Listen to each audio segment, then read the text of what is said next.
Naputol. Naputol yung malbero. Putol eh. Bali eh. Naputol pala. Naputol yung? Butterfly. Anong pinakamagal na durog?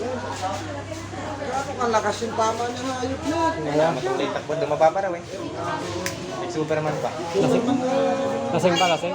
Eh, nung dumaan ko kanina doon, yung mga nagkakare-karera doon, nung bumili ko ng kwan, soft drink sa kanto ka, bunong pagbalik. Para sila, si... Di ba yung mga nakatambay doon? Saan po pagkaling yan? Then, ibig sabihin ko din sa labasan, pauwi na. Ay? Oo nga.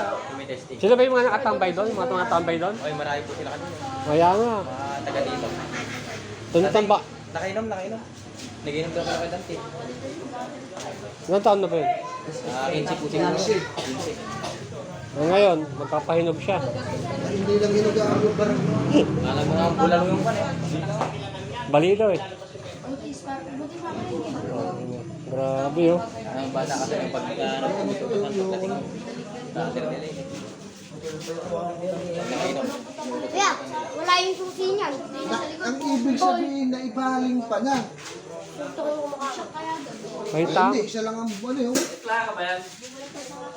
Wala. Wala po yata sir. Laro din na yan, ala. Wala. Plaka. Wala sir, wala. Nagwigil-wigil. Durog. Ay, ano. Okay na sana yung motor lang. Kung pati ikaw hindi matudurog.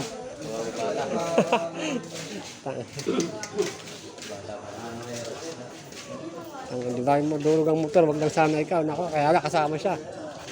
Ay, Eric, ano si Kelby? ha? Ano si Kelby?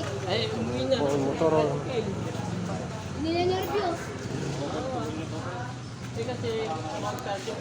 Sa labungan niya, papunta. Ay, po iba magkabangga. Ano?